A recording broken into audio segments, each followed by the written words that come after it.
Dear students, good morning all of you. आप सभी का एक बार फिर से सर्वोदय पब्लिक स्कूल की ऑनलाइन क्लासेज में स्वागत है। प्यारे बच्चों, आज पढ़ेंगे समानता अपन के संबंध में कि ये कितने प्रकार की हो सकती है, कौन कौन से अपने समाज के अंदर समानता स्थापित की जा सकती है। तो समानता के प्रकार की समानता को किन किन भागों में अपन बांटते हैं। तो सबसे पहले अपन देखते हैं देश के संबंध में नागरिक समानता।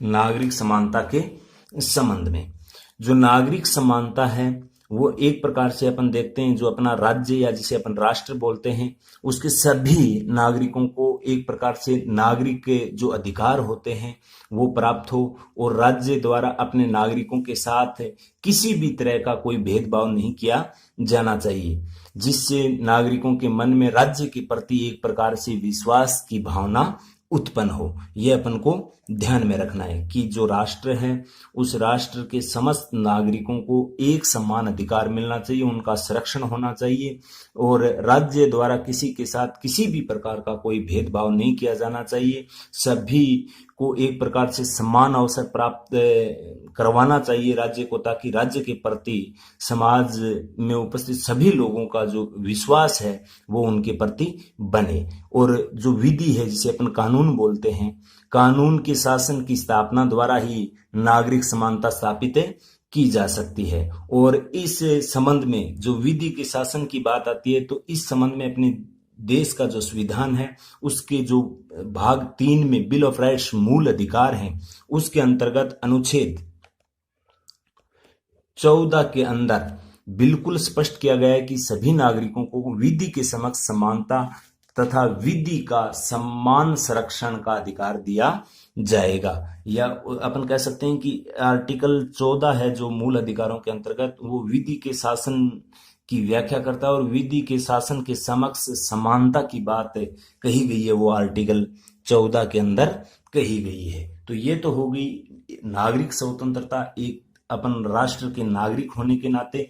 अब उसी राष्ट्र के अंतर्गत अनेक अन्य समानताएं भी हैं, जैसे अपन देखते हैं राजनीतिक समानता।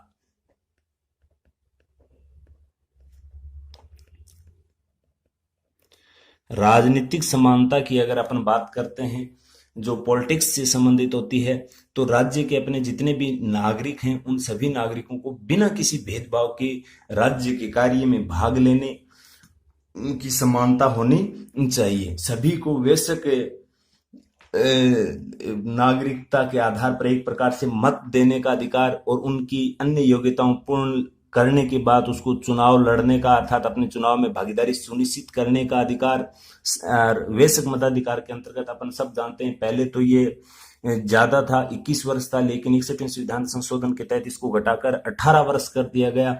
अर्थात अपन कह सकते हैं वैश्विकता के आधार पर मत देने का अधिकार प्राप्त है और निर्वाचन हेतु निश्चित योग्यता के बाद अपन कह सकते हैं कि अभ्यर्थना है वो अपन दे सकते हैं। आप अर्थात अपन कह सकते हैं प्रतिनिधि के रूप में अपन उम्मीदवार बन सकते हैं और जो सार्वजनिक पद होते हैं उनको प्राप्त करने का भी अपन अधिकार रखते हैं समान रूप से। इस बात का भी उल्लेख संविधान के आर्टिकल 16 में बिल्कुल दिया हुआ है।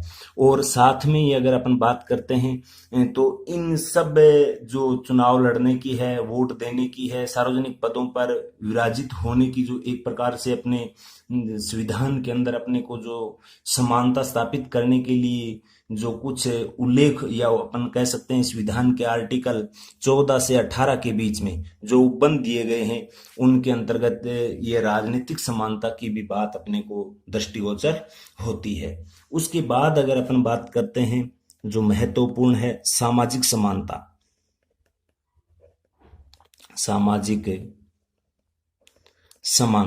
सामाजिक समानता है वो अपने सामाजिक दृष्टिकोण से सभी व्यक्तियों को समान रूप से एक प्रकार से देखा जाना चाहिए। किसी को विशेष अधिकार प्राप्त नहीं होना चाहिए। समाज में सभी को विकास के समान अवसर और सहभागिता मिलनी चाहिए और जो अपने सामाजिक न्याय की अपन बात करते हैं, जिसमें अपने समाज के अंदर अपने जाति, धर्म, लिंग, समुदाय, भाषा, क्षेत्र आदि के आधार पर किसी भी प्रकार का कोई भेदभाव नहीं किया जाना चाहिए। अर्थात अपने समाज के अंदर ऊंच नीच का, विशेष अधिकार का ऐसा कुछ नहीं होना चाहिए। सभी को एक समान अधिकार मिलने चाहिए अपने समाज के अंदर।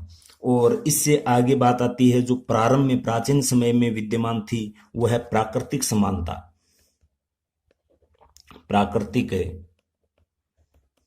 समानता, प्राकृतिक समानता की अगर अपन बात करते हैं तो इस कि जो प्राकृतिक समानता के जो प्रतिपादक हैं वो मानते हैं कि प्रकृति के सभी जो मनुष्य हैं उनको प्रकृति ने सभी को समान बनाया है और उसमें सभी को एक जैसा शरीर, एक जैसी बुद्धि दी है।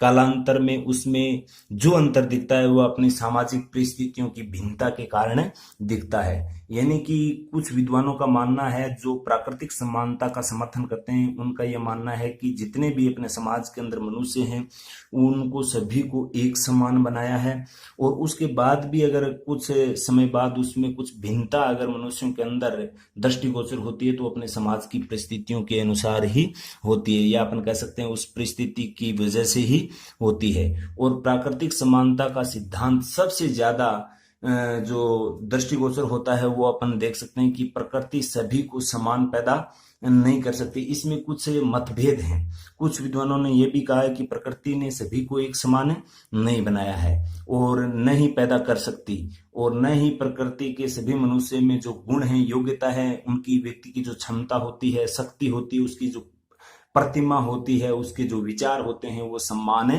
नहीं हो सकते।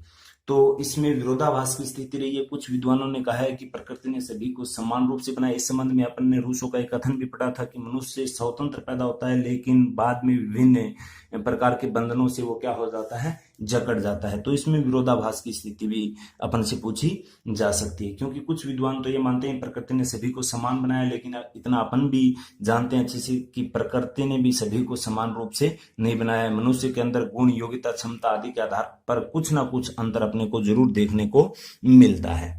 उसके बाद अगर अपन बात करते हैं अगले पॉइंट की, तो वो है आर्थिक समानता।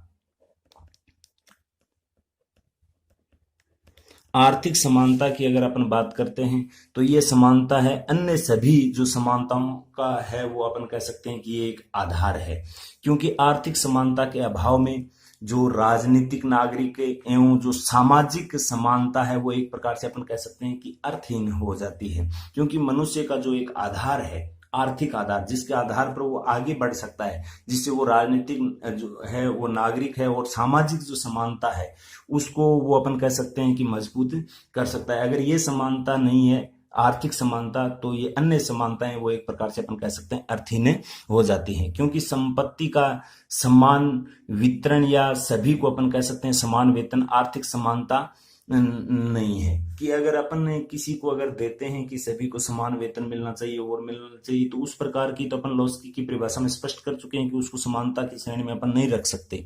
और यह अवसर की समानता, यानी कि जो संविधान का आर्टिकल 16 कहता है कि सभी को सार्वजनिक पदों पर अवसर की क्या मिलनी चाहिए, समानता मिलनी चाहिए। अर्थात सभी लोगों को कार्य करने के समान अवसर मिलने चाहिए और सभी व्यक्तियों को जो न्यूनतम आवश्यकताएं हैं उनकी क्या होनी चाहिए, पूर्ति होनी चाहिए, जिसको अपन किस श्रेणी में रखते हैं, आर्थिक समानता की श्रेणी में रखते हैं।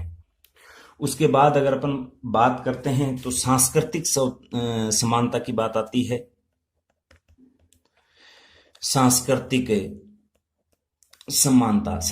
समानता में अपन अच्छे से जानते हैं कल्चर से संबंधित है अपने, जिसमें अपन अच्छे से जानते हैं अपने राज्य के अंदर बहुसंख्यक लोग रहते हैं, अल्पसंख्यक भी लोग रहते हैं, और उसके व्यवहार में, उसकी संस्कृति में काफी अंतर भी अपने को देखने को मिलता है। तो उसमें एक प्रकार से समानता स्थापित होनी चाहिए, जिसमें अपनी भाषा, लिपि, संस्कृति, सामाजिक परिवेश, संरक्षण, समुदाय में अपन कह सकते हैं एक प्रकार से अवसर प्रदान किए जाने चाहिए। और एक प्रकार से अपन कह सकते हैं सांस्कृतिक समानता स्थापित करने के लिए जो विभिन्न वर्ग हैं उनकी जो संस्कृति, उनका जो कल्चर है, उसमें किसी भी प्रकार से अपन कह सकते हैं कि कोई भेदभाव नहीं किया जाना चाहिए। और कानूनी समानता के संबंध में तो अपन जानते हैं जो आर्टिकल मूल अधिकार के अंतर्गत 14 में उल्लेखित किया गया है कि जो अपना एक लोकतांत्रिक राज्य है उसमें अपन सब जानते हैं कानून के अनुसार प्रशासन का संचालन होता है।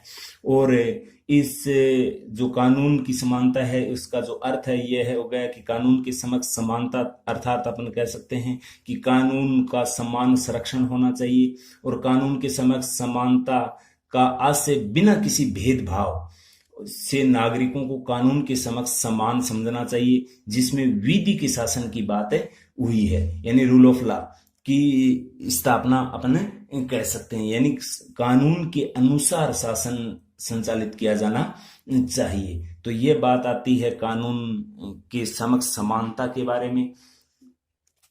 तो ये भी अपन को ध्यान में रखना है, कानून के समक्ष समानता। और अवसर की समानता अपन पढ़ चुके हैं पहले भी, आर्टिकल 16 में दी हुई कि सार्वजनिक जो सेवाओं के जो पद हैं उन पर सभी को समान रूप से अवसर मिलने चाहिए। और शिक्षा की समानता यानी सभी नागरिकों को अपने राज्य के अंदर बिना किसी भेदभाव के समान शिक्षण अवसर उपलब्ध करवाए जाने चाहिए। लेकिन राज्य द्वारा इसमें जो कमजोर पिछड़े वर्ग उनके लिए विशेष सुविधाएं भी प्राप्त करवाना समानता का अनन्य अपन नहीं कह सकते, क्योंकि जो पहले से शैक्षिक दृष्टि से जो पिछड़े वर्ग हैं उनके उत्थान के लिए राज्य द्वारा कुछ विशेष भी उपबंध किए जाने चाहिए, ताकि जो शैक्षिक दृष्टि से जो अग्रणी वर्ग हैं उनके समक्ष उसको लाया जा सके। तो ये हुई समानता के अर्थ के संबंध में, और उसके साथ जो विविध उनके प्रकार हैं कि कौन कौन से रूप में अपन समानता के संबंध में देख सकते हैं उसके संबंध में। बाकी का कुछ ऐसा बचा है इसका वो पढ़ेंगे अपन आगे की नेक्स्ट कक्षा में। आज के लिए इतना ही, धन्यवाद।